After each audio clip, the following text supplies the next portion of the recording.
pessoal, tudo bem? Começando mais um Vem Acréscimo aqui, já passou a introdução, você está mais do que acostumado com essa intro, com os nossos assuntos. Sou o Luiz Felipe, jornalista e apresentador desse podcast maravilhoso, e eu vou chamar aqui, sem mais delongas, a dupla dinâmica, o Tico e Teco aqui dos comentários aqui do podcast, que é o Vitor Oliveira e o Vinícius Souza. Vou começar aqui com o Vini. Vini, como é que você tá? Tudo bem? E eu vou deixar para você passar o resumo dos times que você cobre essa semana maravilhosa, que tem bastante coisa. Salve artistas, futeboleiros e damas, tudo bom com vocês? Tchau! Pro Santos foi uma semana de relâmpago Marquinhos brilhando, né? Primeiro foi contra o Grêmio e agora contra o Atlético Mineiro. E a gente vai ver mais notícias de transferências e algumas notícias que surgiram no clube. E também se contar do Corinthians, que venceu o Sport e empatou com o Fluminense fora de casa. Ô louco! Mas o Corinthians só vai vencer ganhando, fazer gol só de pênalti mesmo, porque olha, tá difícil de marcar gol com bola rolando, hein? Mas com a volta do Marquinhos ao Sport, vamos ver se o Silvinho pode escalar, já que o Corinthians está sofrendo com a ponta, né? Fazer o quê? Agora eu vou passar a bola daquela pessoa que tá reclamando do notebook, daquela pessoa mais séria do podcast, quem sabe de todo mundo, até das grandes empresas. Então, vou passar a bola para aquela pessoa que tá dividindo cabine no meu lado, pessoa do roupão, pessoa do já de fone, já de microfone de mão. Já tô com saudade de ficar com o microfone na mão para ficar falando, mas enfim. Fala aí, Vitão, cabelo de civite, tudo bem? Você perdeu 5 minutos só pra falar de mim. Isso vai fazer falta lá mais pra frente. Ô pessoal, tudo bem? Falamos aqui para demais, o podcast Vem Acréscimo. E minha parte, falar do Palmeiras e do São Paulo. São Paulo teve uma semana daquela, ainda sem vitória. E o Palmeiras que perdeu no meio da semana, perdeu feio pro Bragantino, líder do campeonato até o momento, e fez uma partida muito boa contra o Bahia com gol nos acréscimos. É contigo, Luiz. Então você já escutou aqui, e você também, de certa forma, também está vendo essa gravação aqui, desse momento conferência nosso aqui, parece que voltei para a faculdade. Então, eu vou pedir para que você, se você está vendo esse vídeo, se inscreva no nosso canal. Você também que está nos ouvindo e está escutando pelo YouTube, se inscreva no nosso canal, compartilhe o vídeo com os amigos, familiares, os seus pets aí, pipiquito é legal, né? Periquito, papagaio, o que for aí, cachorro, gato. Se você está escutando pelos nossos agregadores de podcast, siga também, hoje eu estou com demência, siga também. E não perca para mais atualizações do nosso podcast, além de seguir a gente no nosso Instagram, que lá a gente posta uma série de conteúdos legais, de prévias de jogos, a gente acompanha os jogos, uns memes de vez em quando também, conteúdo bem variado, você vai gostar, então segue lá a gente também. Então já fica chamado tanto para o áudio quanto para o vídeo, e agora a gente vai começar falando do Corinthians. Então o Vini vai vir falar comigo aqui, que tem bastante coisa para falar do Corinthians também. Mas triste sim, e é incrível porque a pergunta nos remete a que nós poderíamos ter ganho correto. Eu também vi desta maneira, nós construímos um primeiro tempo bom, nós estamos muito bem colocados em campo, organizados, saindo em transições ofensivas com passes, às vezes em inversão. A gente perdeu essa inversão que o Cantígio sempre nos dá, ou uma saída mais limpa, mas ganhamos numa inversão de bola construída ao pé. E, enfim, nós tivemos sim essa sensação. Então, decepcionado não, o campeonato é longo, é difícil, o adversário faz mudança, o adversário tem qualidade. Então você já escutou o áudio do Silvinho a respeito do último jogo do Corinthians contra o Fluminense. E Vini, como é que foi a semana corintiana? O que tem para falar pra gente? A semana corintiana, posso resumir que o Corinthians estava mais organizado do que aquele trabalhador que deixa tudo arrumado pro seu chefe, só chegar lá, fazer seus negócios, depois no final do dia deixar tudo bagunçado para aquela pessoa arrumar de novo a casa. Em resumo, foi isso. O Corinthians literalmente quase está encontrando seu padrão. A gente pôde ver isso porque o Corinthians contra o Sport gol contra, numa jogada do Pernilongo da Fiel, né? Jogada do Mosquito. E o segundo gol do Corinthians veio de um cruzamento, que teve a assistência do Gil, ao gol do Jô, que está isolado na artilharia do Corinthians no século XXI com 56 gols, ultrapassou o Dentinho nesses 2 jogos aí. Eu vou comentar.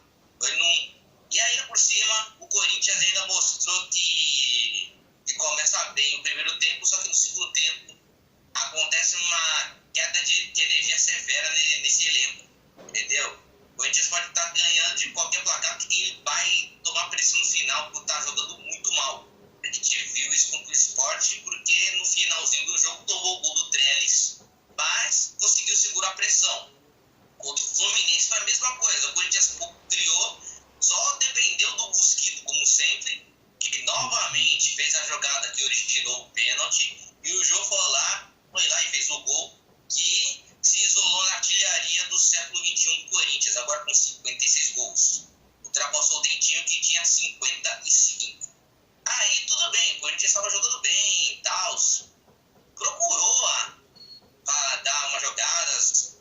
Há certos vacilos que também a gente pode dizer assim, foi um vacilo do jogo, foi um vacilo que não acontece com tanta frequência, mas o gol do Casares, eu não vou dizer que foi falha do Cássio, né? O gol do Fluminense foi marcado de cabeça pelo Casares, ex-Corinthians, que nem comemorou.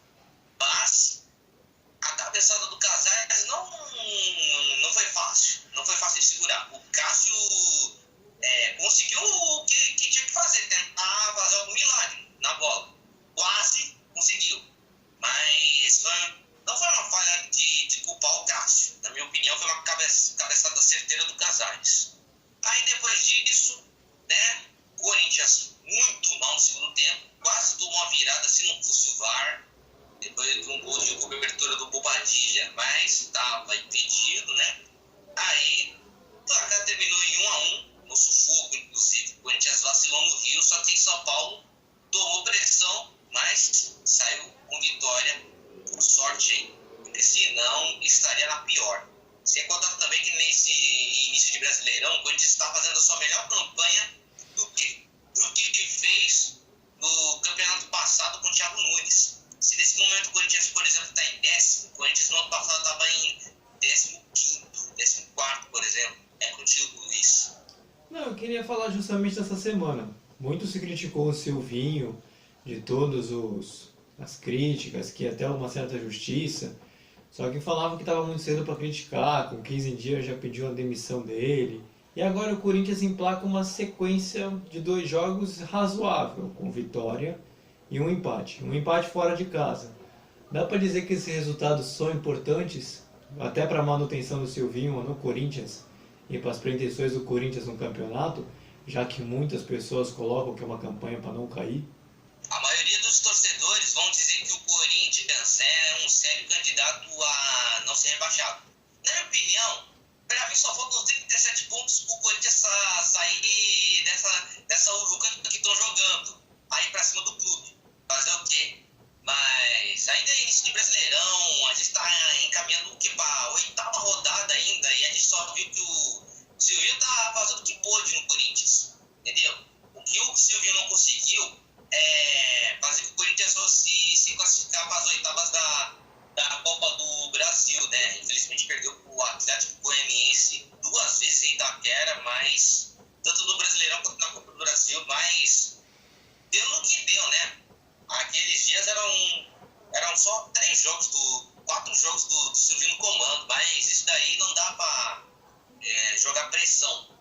Mas nesse início de trabalho do Silvinho, a gente pôde ver que o Corinthians, no início, não estava se dando bem. Tava um futebol do exemplo. Se a gente achar um gol, será na sorte, entendeu? Vai ser nas jogadas do Mosquito. Só que a gente conseguiu ver apenas o seguinte, que o Corinthians só achou os gols graças às faltas dentro da área, ou seja, graças aos pênaltis cometidos em cima do Mosquito para ter o gol do Fábio Santos e o Jô. Sem contar que teve até um pênalti perdido pelo Vital na primeira rodada, que poderia ter resultado no 1-1 contra o Atlético Goianiense em casa. Mas esse desempenho do Corinthians ainda não dá para jogar nas costas do Silvinho, porque não será de um mês para o outro que ele vai conseguir fazer milagres no Corinthians. Então, assim, você citou a eliminação na Copa do Brasil, o Corinthians também está fora também da Sul-Americana, então praticamente só sobrou um brasileiro mesmo daqui para frente para o Corinthians. Não dá para colocar que é um campeonato já, não vou dizer aceitável, não sei se de repente aceitável é a palavra correta, mas satisfatório, vide todos os problemas que passou anteriormente, saber que agora tem um trabalho que você mesmo colocou que está se consolidando. Isso pode se tornar interessante daqui para frente para o Corinthians, para se manter ali pelo menos no meio de tabela e sonhar com coisas mais altas? Inicialmente o Corinthians tem que fugir do rebaixamento em definitivo, para depois começar a pensar em Libertadores ou pré-Libertadores e assim por diante. Só que o Corinthians precisa fazer para ontem, fazer caixa. É por isso que o Corinthians está apostando na base ultimamente. O Corinthians está apostando nos fraldinhas da Fiel, falando assim. Porque a gente está vendo muita garotada boa surgindo aí. O Vitinho foi escalado de titular nos últimos jogos. A gente está vendo o Lucas Piton entrando em alguns jogos aí. A gente está vendo até o Rony se destacando no meio. Entendeu? Fazendo aquele trinco de Cantillo, Gabriel e Rony. Entendeu? A gente também vê as oportunidades dadas até para o Adson, que está pedindo passagem. E tem até o Mandaco, que pode ser o reserva do Cantillo, do Gabriel também. Entendeu? Porque no momento o Corinthians quer reduzir a folha salarial e fazer caixa, vender os seus atletas. Por exemplo, tem o caso do Marquinhos. Ele pode decidir emprestado para o Sport, mas como ele vai ser relacionado contra o São Paulo, que é o próximo do jogo do Corinthians, e também contra o Internacional, a gente vai ver o quanto que o Marquinhos pode se destacar no Corinthians, sendo titular ou não, ou entrando durante o jogo, para que o plano do Corinthians é fazer com que o Marquinhos jogue bem no Corinthians, para que ele possa ser vendido por uma grana boa, entendeu? Tem aquele famoso retorno financeiro, assim, revela o jogador e vende por mais de 60 milhões, por exemplo. Porque no caso do Pedrinho, por exemplo, o Corinthians fez que o Pedrinho jogasse bem, ganhasse condicionamento e fez caixa em cima do Pedrinho. Vendeu por 120 milhões para o Benfica. Ele literalmente já gastou esse dinheiro, para vocês terem ideia da dívida que o Corinthians sofre. Agora, o resto do campeonato, em resumo, será isso. Será escapar do rebaixamento, focar no meio da tabela, em resumo, e focar mais em patrocínio, em jogadores, para que eles chamem atenção para o mercado exterior, que ultimamente tem dado uma boa grana para os clubes, hein? Entendeu? A gente está dando propostas de fora, por exemplo, tem jogador que já foi vendido por 70 milhões. Soteldo, por exemplo, foi vendido nessa faixa aí de dinheiro para a equipe canadense, por exemplo. Então, Vini, você já citou, vamos falar dos próximos jogos do Corinthians, que não é uma sequência fácil. Vai enfrentar o São Paulo, quarta-feira, 9h30, e o Inter, sábado, 9h da noite. Então, a gente falou de uma semana que, relativamente falando, é mais tranquila, por conta do esporte, não por conta exatamente do Fluminense. Agora tem 2 jogos contra 2 times grandes, e também não estão na sua melhor fase. E aí, o que dá para esperar hoje do Corinthians contra essas duas equipes? Bom, serão 2 grandes confrontos. Se a gente olhar pelos times assim, é o São Paulo, é o rival do Corinthians, é o Internacional, que até a temporada passada estava disputando o título do Brasileirão. Só que a gente vê, bem no início desse Brasileirão, o seguinte: o São Paulo, na zona de rebaixamento, não está tendo vida fácil. Nesses últimos jogos, o São Paulo ainda não venceu nesse campeonato. Confere aí pra mim o estagiário do São Paulo, ainda não venceu, né? Nesse brasileiro, não. Não ganhou ainda. Não. Não venceu ainda. Só, no máximo que só fez, empatou uns 2, 3 jogos aí. 4 empates e 3 derrotas. Isso. e ainda está beirando a zona do rebaixamento junto com Chapecoense, Grêmio e Cuiabá, se não me engano. América Mineiro, Pinto. São clubes verdes, então confunde. Entendeu? Se a gente vê São Paulo e Inter, a gente vê assim, serão grandes confrontos. Eles serão favoritos, igual nada. Se a gente for ver o início do Brasileirão e mais os resultados que São Paulo e Inter conseguiram até o momento, a gente está vendo o Corinthians favorito em ambos os jogos. São Paulo, primeiro, não venceu no Brasileirão e está sofrendo para marcar gols. Sendo que já gastou todos no Paulistão e no 9 e no 4 de julho. 9 de julho, vamos assistir. 9 Amanda ainda está na cabeça, mas enfim. Gastou todos os gols contra esses clubes aí. Já o Inter contratou o Diego Aguirre até pouco tempo, porque o projeto Ramírez não deu certo. Só foi perder de 5-1 para o Fortaleza do Vojvoda, que deixou a sua pasta, boné, caneta, tudo no Inter se mandou. Mas aí, em resumo é isso. Corinthians é favorito contra São Paulo e contra Inter. Entendeu? A não ser que o Corinthians queima a minha língua no segundo tempo. Entendeu? Faça que no primeiro tempo jogue bem, arranca uns 2-0 e seja um empate no segundo tempo. Entendeu? Em resumo, o Corinthians só falta consertar isso. O segundo tempo precisa ser melhor, entendeu? Ser mais equilibrado, entendeu? E ficar nessa de fazer 2-0, depois recua, sofre a pressão, entendeu? É isso que falta no Corinthians. Tanto contra o São Paulo quanto o Internacional. Entendeu? São dois grandes jogos que por cima não serão resultados fáceis de arrancar no Corinthians. Mesmo dentro de casa que perdeu para o Atlético Goianiense e para o Red Bull Bragantino até agora. Então, com esse belo resumo do Vinícius, a gente fecha aqui por aqui a parte do Corinthians e agora a gente parte para o lado verde de São Paulo e vamos falar do Palmeiras.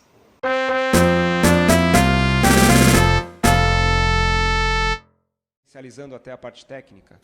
Eu diria que esse é o lema da minha vida, é jamais desistir, é lutar, correr, sofrer, jogar. Foi o que fizemos hoje aqui. E falando diretamente dos jogadores, mais um jogo em casa aqui conseguimos virar. Isto demonstra muito duas coisas que eu gosto muito de ver nas minhas equipas, que é acreditar sempre até ao fim, capacidade física até ao fim e, sobretudo, grande capacidade mental para saber lidar com as dificuldades, porque este jogo teve muitas dificuldades também para nós. Segunda pergunta do Gabriel Iocota do Verdazo. Apesar da vitória, o Palmeiras sofreu muito com o toque de bola do Bahia e principalmente com ultrapassagens e jogadas laterais. Para você, o que o time deve fazer, pensando no restante da temporada, para que isso não se repita e o Palmeiras consiga neutralizar as ações do adversário? Olha, em primeiro lugar, dar os parabéns à equipa do Bahia pela forma organizada, pela qualidade individual e coletiva que tem, pela confiança que tinha vindo a demonstrar, estava à nossa frente na classificação. Então, falando aqui do Palmeiras, já passando aqui para o Vitor. Vitor, o Palmeiras ele vinha de bons resultados, agora deu uma queda natural também. E a gente já escutou o áudio do Abel, e depois a gente vai falar do Abel também, o Abel estressado. E como é que foi a semana do Palmeiras, Vitor? Então, Luiz, boa noite, primeiramente. A semana do Palmeiras começou difícil, complicada, né? Porque ninguém gosta de perder a partida. Mas nesse último final de semana fizeram um grande jogo, Palmeiras e Bahia. Começando por quarta-feira. Palmeiras até então está enfrentando o líder do campeonato, o Bragantino, e foi um hat-trick do Ítalo e o gol do Breno Lopes. Uma curiosidade, até então, desde que o Abel Ferreira subiu o Palmeiras, o Bragantino não tinha vencido o Palmeiras ainda. Todo confronto, o Palmeiras sempre se dava melhor que o Bragantino. Então, acontece sempre a primeira vez. E o Palmeiras, com o intuito de ir para o ataque e tudo, acabou não sendo tão eficiente quanto o Bragantino, que abriu 2-0 no primeiro tempo, gols do Ítalo. Aí já a partir do segundo tempo, tudo, o Abel Ferreira tirou o Marcos Rocha e colocou o Breno Lopes com o intuito de fazer pressão e buscar o resultado. Se eu não me engano, nesse jogo ele terminou com 4 atacantes. Com a pressão de buscar o resultado, abriu a defesa. E aí foi aí que o Ítalo deixou a marca dele mais uma vez. O gol de desconto do Palmeiras, marcado pelo Breno Lopes, foi um chutão, que o Cleiton não conseguiu defender. Então foi uma partida muito anormal, se eu posso dizer assim, porque o Palmeiras sempre vinha levando vantagem em cima do Bragantino. Chegou no momento que chegou a vitória do Bragantino, se eu posso dizer essa coincidência. Agora indo para o final de semana, tudo, Palmeiras e Bahia são 2 times lá em cima. Eles estão brigando por posições na tabela e o Bahia vem numa crescente, tudo. Se eu não me engano, na última partida empatou com o Corinthians, tudo, jogando melhor. O primeiro gol foi marcado pelo Gustavo Scarpa. Ele foi o personagem da partida, participou diretamente dos 3 gols. E ele fez um recurso que está faltando no futebol brasileiro hoje em dia, que são as cobranças de falta. Foi lá e marcou dele. Depois o Bahia chegou ao empate com o Luiz Otávio de cabeça. Aquele lado esquerdo do Palmeiras não estava tão ligado no jogo. Depois o Bahia voltou melhor no segundo tempo, já falando aqui. E fez o gol com o Maicon Douglas, se eu não estou me perdendo dessa ordem. O Palmeiras chegou no empate, obrigado, Vinícius. O Palmeiras chegou no empate com o Rafael Veiga, cruzamento do Gustavo Scarpa. O jogo estava indo os minutos finais, empate. Breno Lopes fez o gol de desempate. Ele de novo nos acréscimos, como foi na Libertadores da América. Então, para finalizar, grandes jogos o Palmeiras fez, sendo contra ou a favor, na vitória, na derrota.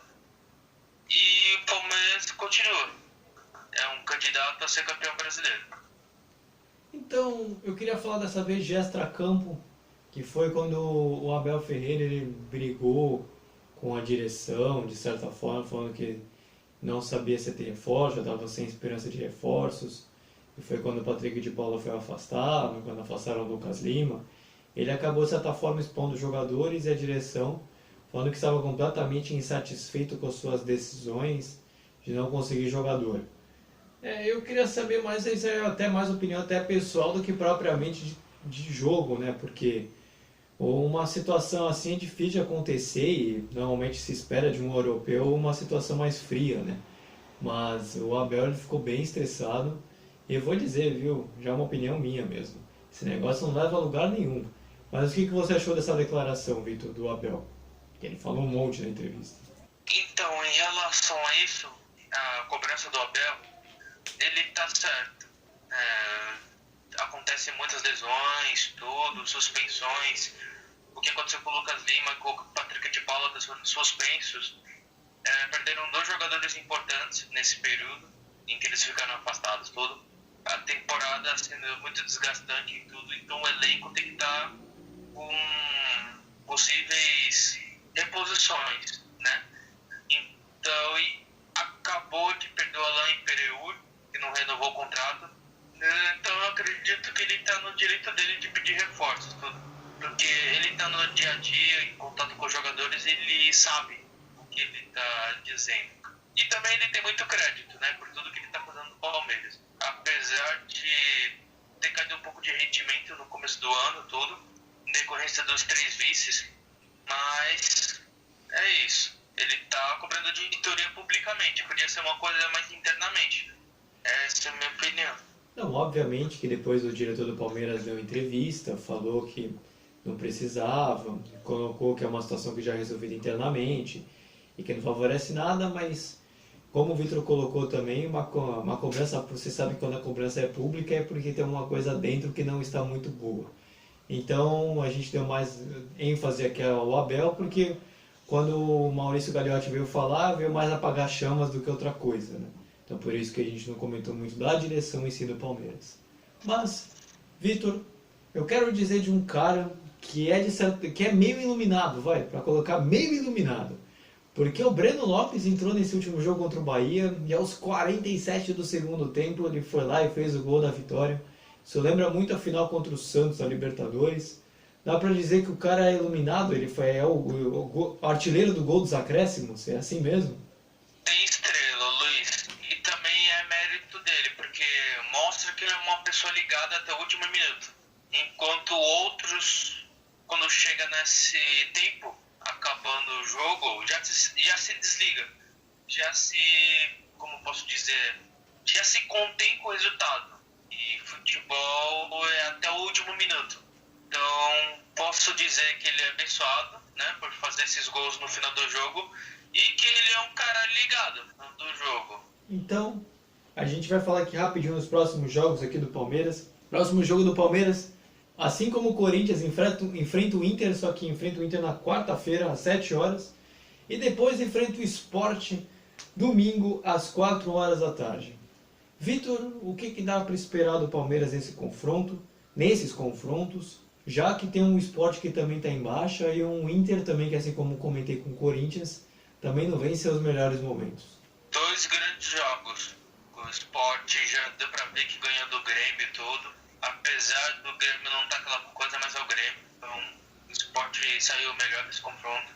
É uma equipe que você precisa ficar ligado, apesar de perder do Corinthians. Enfim, é uma equipe bem complicada. Costuma dar seus trabalhos. A questão do Inter também. Palmeiras e Inter são confrontos bem complicados, de eliminações, passando em certas fases do jogo, competições, na verdade. Então, Palmeiras conseguindo os 3 pontos nessas 2 partidas, com certeza vai ser líder do campeonato. E o Abel Ferreira até falou no último jogo: joguem e pensem que vamos ser campeões brasileiros esse ano. Então, palavra dada, vamos ver se de repente isso vai se concretizar mesmo do Abel. Mas agora eu vou passar para o Santos. Vini, vamos comigo, que agora a gente vai falar da Semana Santista nessa última semana. Um garoto que trabalha, que desde quando eu cheguei, peguei as informações sobre ele e ele vem crescendo constantemente. Nos treinamentos eu tinha muita segurança de colocá-lo. Ele fez um bom jogo, mas um jovem talento do Santos que tem um futuro brilhante pela frente. Quanto aos desfalques do Atlético Mineiro, não dá para falar que times como o Atlético Mineiro e Flamengo, por exemplo, Palmeiras, tem o investimento que eles têm, o time está desfalcado. O time que jogou do Atlético é um time extremamente forte, com jogadores de imensa categoria, jogadores de nível de seleção brasileira. Então, não vi o Atlético Mineiro desfalcado hoje, pelo contrário, é um dos elencos mais fortes do país, treinado pelos grandes treinadores do país também. Então foi um jogo que a gente tem que valorizar bastante o resultado e a maneira como a equipe se entregou novamente para poder obter esse resultado. Então, começando aqui a falar do Santos, você já escutou o áudio do Fernando Diniz a respeito desse último jogo do Santos e Atlético Mineiro. Vini, como é que foi a semana do Santos e o que você pode trazer de destaque para nós? A semana do Santos foi resumida em tchau, tchau, tchau. Bom, Relâmpago Marquinhos, com certeza, foi o destaque do time santista, o time dirigido pelo Perninha Master, que é o Fernando Diniz. Bom, para começar a semana do Santos é o seguinte: o Santos teve a tarefa fácil de ir pro Sul e derrotar o Grêmio, já que o Grêmio não tá grandes coisas no Campeonato Brasileiro. Aí, tava indo mal, na verdade. Tava indo mal. O Santos começou perdendo com o gol do cara que vai se aposentar no final do ano, o Diego Souza. Meu Deus do céu. Isso prova o quanto que a gente já tá ficando velho. A gente tá vendo o Diego Souza se aposentar no final de 2021. Olha que doideira. Aí, uns minutos depois do Santos acordar, né, já porque é o pessoal do Martenal que tá em campo, aí, numa jogadada de um ex-Corinthians e em São Paulo, né? O Camacho que já jogou no Corinthians e o Marcos Guilherme que já jogou no São Paulo, né? Aí eles fizeram, o Santos fez o gol com o Marcos Guilherme e mandou aquele cachau, cachau, cachau, cachau. Tá, esquece. Aí o Relâmpago Marquinhos fez o gol, me deu uma moral no meu cartola, valeu, agradeço e tchau. Valeu pelas cartoletas e não deu nem pra comemorar, porque esse time do Grêmio aí nem pontuou, né? E ainda nem pontuou direito aí no Campeonato Brasileiro e voltou a ficar na frente com o Matheus Henrique depois de uma picadinha do VAR, né? Fazer o quê? O VAR analisou e deu gol do Grêmio, o Matheus Henrique. Bom, quando a gente via que o segundo tempo estava se desenhando para um segundo tempo morno, de um time do Santos indo ao ataque, bom, o Grêmio teve suas chances para fazer o terceiro gol, fazer o terceiro, quarto, quinto, até que teve chances, mas não aproveitou nenhuma. Nem com a entrada do Douglas Costa, adiantou alguma coisa nesse time. Quem tem um Douglas Costa nunca terá Marinho, a melhor troca mais bem sucedida da história do Santos. O seu mini missionário aleatório empatou o jogo lá no Sul. Olha, tava frio lá no Sul, hein? Quem diria, hein? Bom, Santos arrancou empate com cara de derrota, né? Porque eu esperava que o Santos ia ganhar essa partida, mas se deu pontos para uma das piores equipes do Brasileirão, que até o momento está na lanterna. Mas e por falar em piores e boas equipes, o que fala também de Atlético Mineiro e Santos na Vila Belmiro? Ah, meu filho! Ai, Atlético Mineiro, faz um tempão que vocês não ganham do Santos na Vila, hein? E o tabu só aumenta, hein? Vocês só têm apenas 3 vitórias em cima do Santos na Vila, né? Enquanto o Santos só tem 17, 18 por aí. Grande vantagem, hein? Bom, de um lado, o Atlético Mineiro do Givanildo e do lado do Santos tinha o Marcos Guilherme. Ah, Vinícius, quem é Givanildo que você mencionou aí? O Hulk. Por incrível que pareça, o Hulk.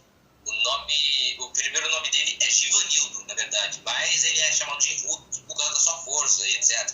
Tu já sabe, viu? Aí o que acontece? Primeiro tempo, nada negação declara. Segundo, o Santos foi pro ataque e fez um gol com o Caio Jorge, com o passe do Caio Jorge com gol de Jean Mota. Tô acostumado a ouvir passe de Jean Mota para gol de Caio Jorge. Aí hoje foi diferente. Foi passe de Caio Jorge e gol de Jean Mota. Golaço, inclusive. Bom, esse jogo foi marcado pelo reencontro do Perninha contra o do toque de bola, do Diniz Cisno e tudo. Mas fazer o quê? Eles fizeram as bases no final, o Tietê e o Diniz. Aí o que acontece? Dentro da Vila, onde só tem peixe, de Hulk não tinha nada de forte, era só o próprio Givanildo mesmo na Vila. Pouco fez na partida, e nem o Matias Zarate, ou nem Nátio Fernandes, nem Keno fez alguma coisa, nem Tietê fez uma grande exibição para tentar um empate.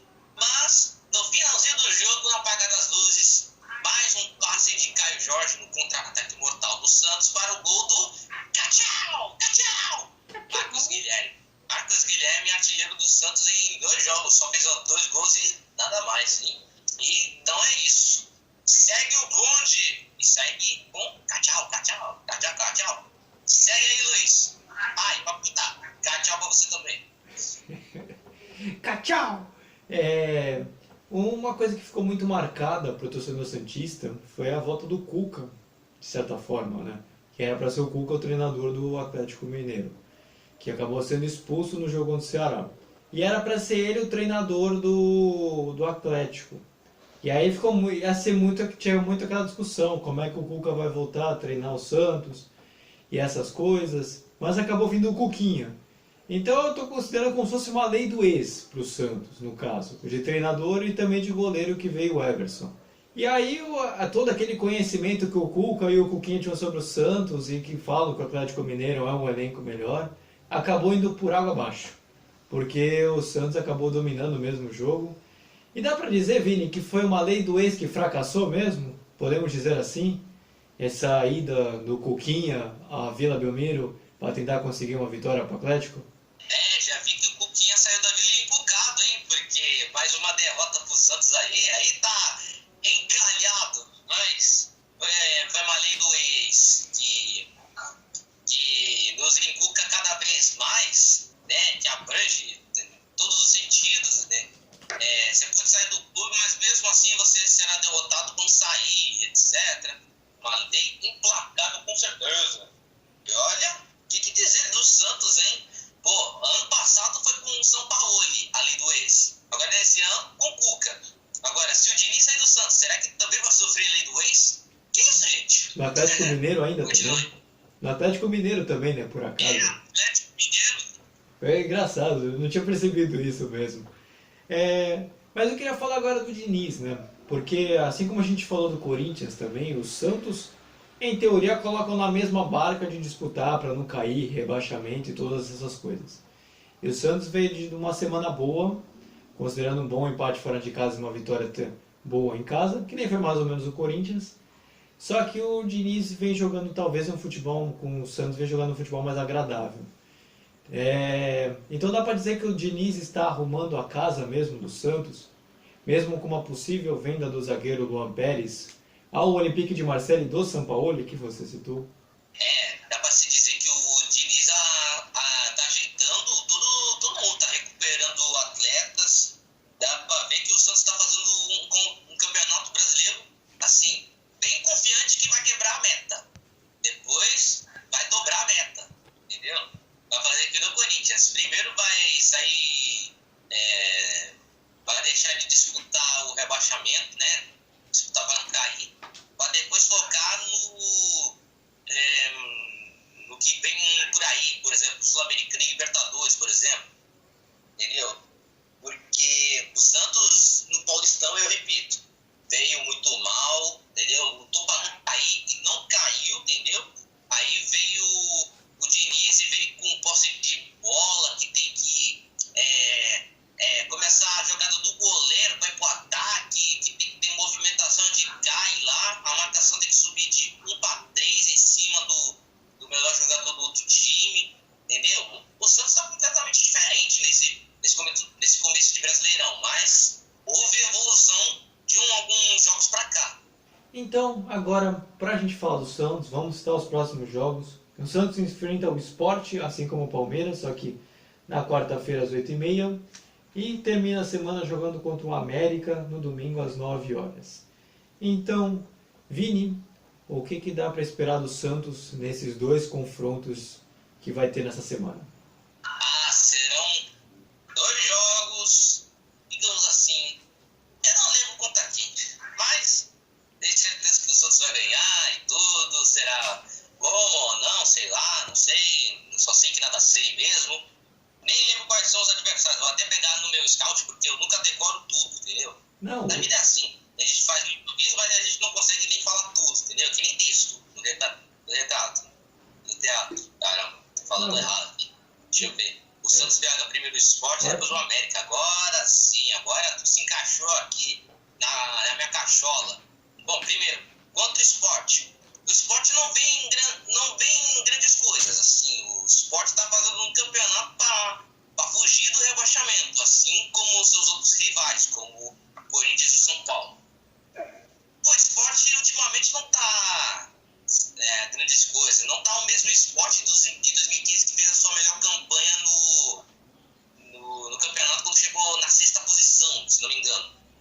E como será em casa, o Santos não perde pro Sport dentro de casa, eu acho que desde 2017, quando o Sport ganhou de 1-0 com o gol do Osvaldo. Não lembro se foi 17 ou 18, mas foi por aí. O torcedor pode desmentir isso pro setorista do Santos aqui. Aí contra o América, fora. Essa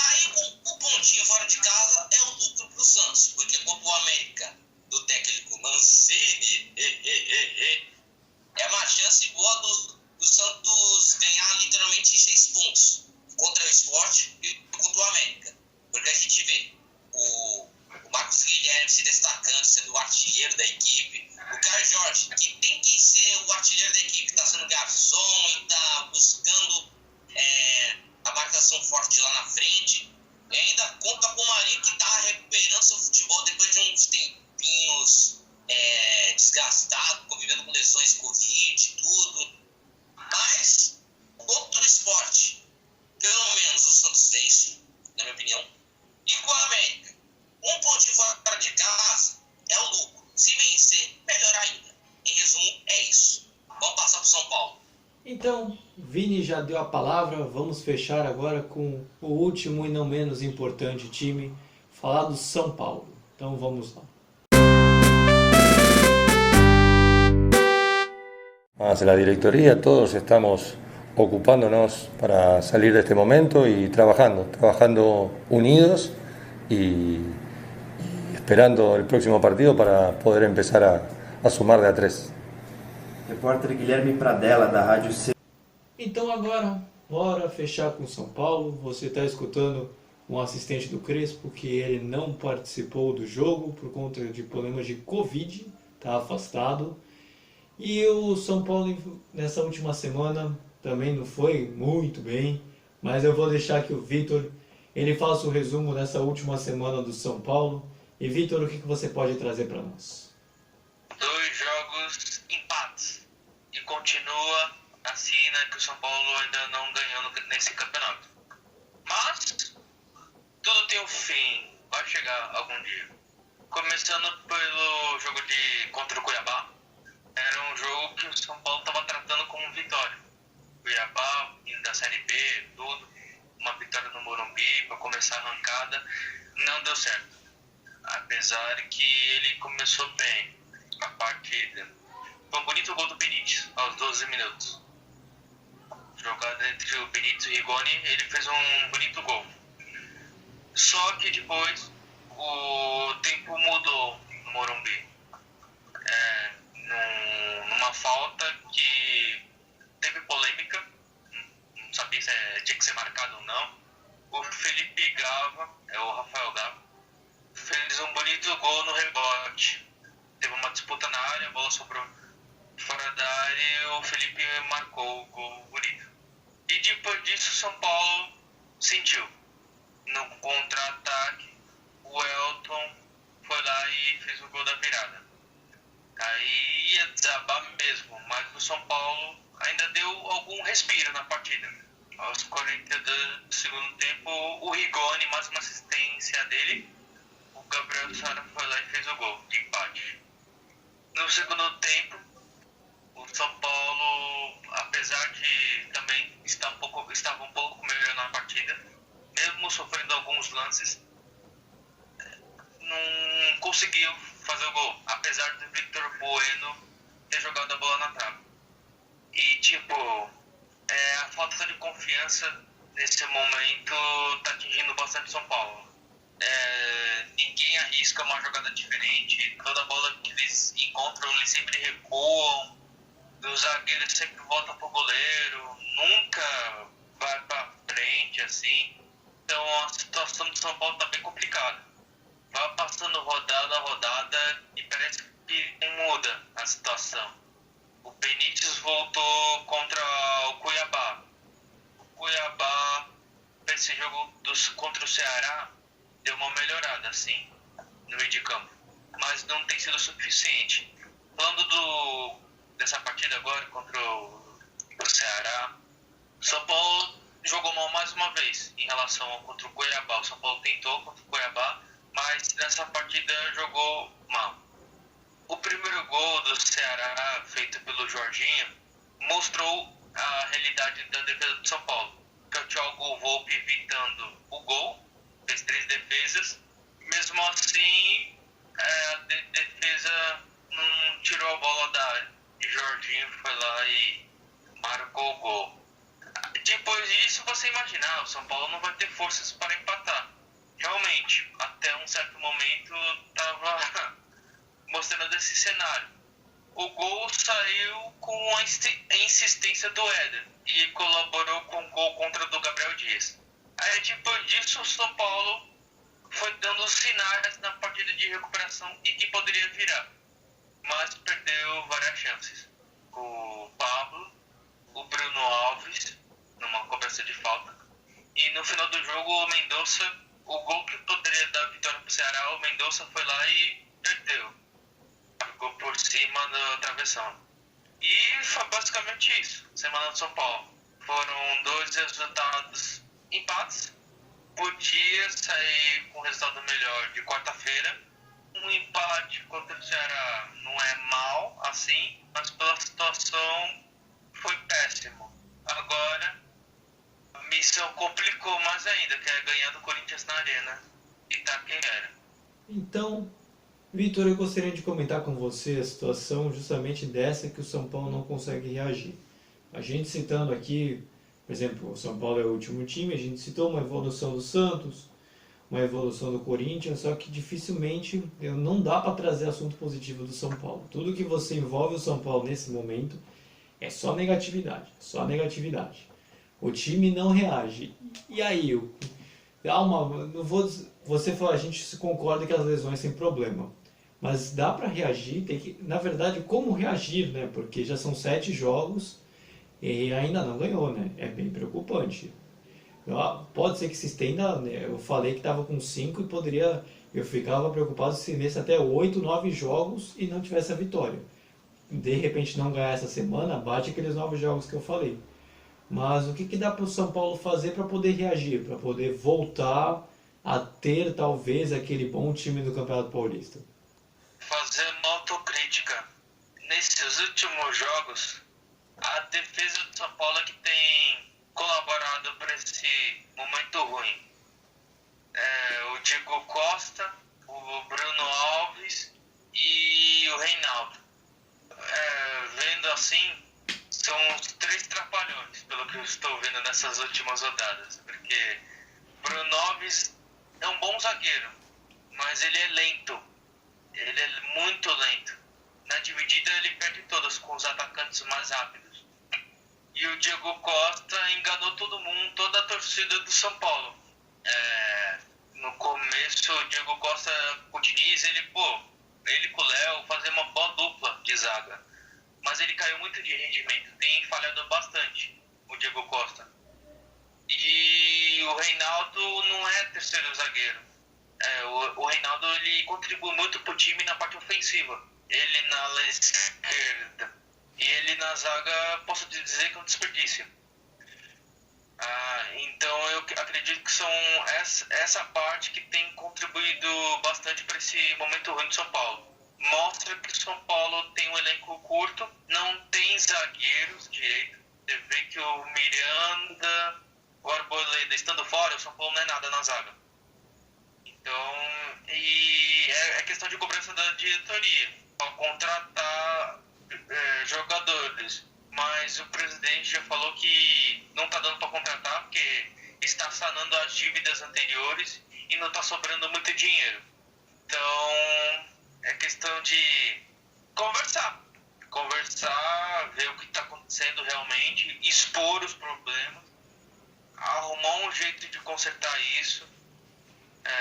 Com a volta do Luan, o sistema defensivo vai dar uma leve melhorada, com a defesa não estando exposta, não exposta nesse caso. E é isso, basicamente. E voltar a ser aquele time do Campeonato Paulista. E o Crespo que tá com Covid não vai dar para treinar a equipe nessa semana.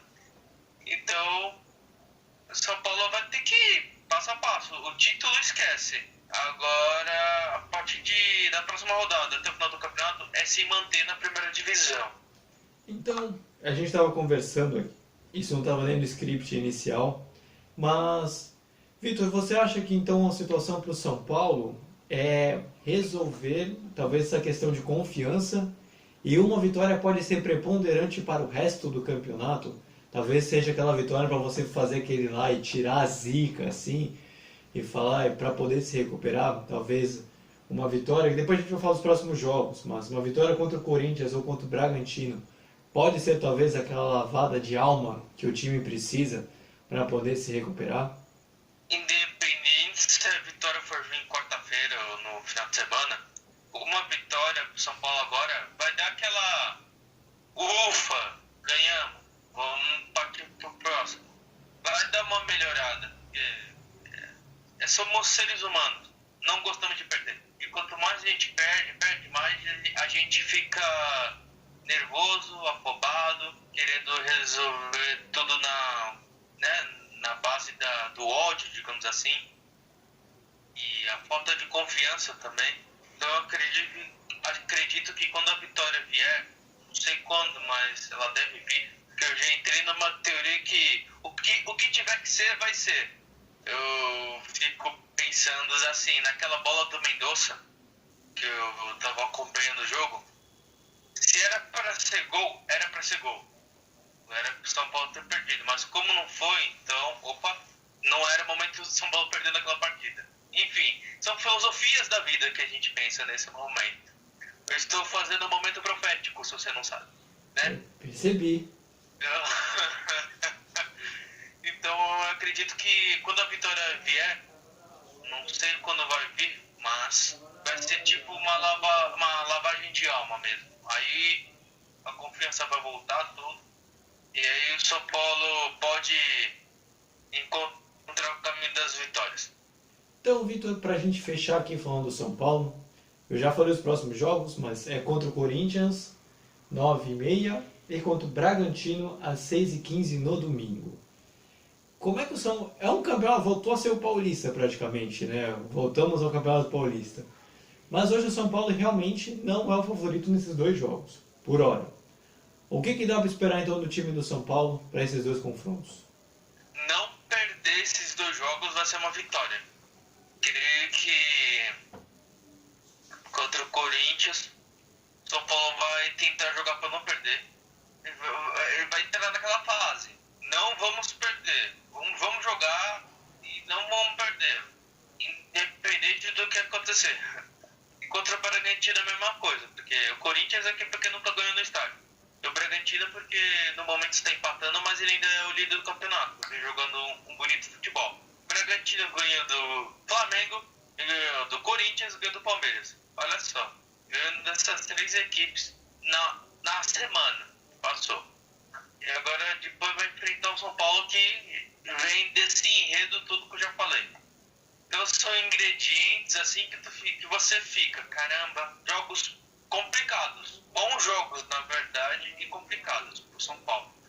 E é isso, basicamente o São Paulo vai jogar esses dois jogos para não perder, que se perder um desses dois jogos o bicho vai pegar, a torcida vai cobrar. E nesse momento sai gol do Bragantino. Olha só. Olha, tá, para quem não sabe, a gente está gravando no momento do jogo do Bragantino aqui contra o Atlético de Goiás na segunda-feira. Então, fechando aqui o programa, agradeço ao Vitor e ao Vinícius por terem participado de mais desse programa, assim como você que nos ouviu e você que nos viu.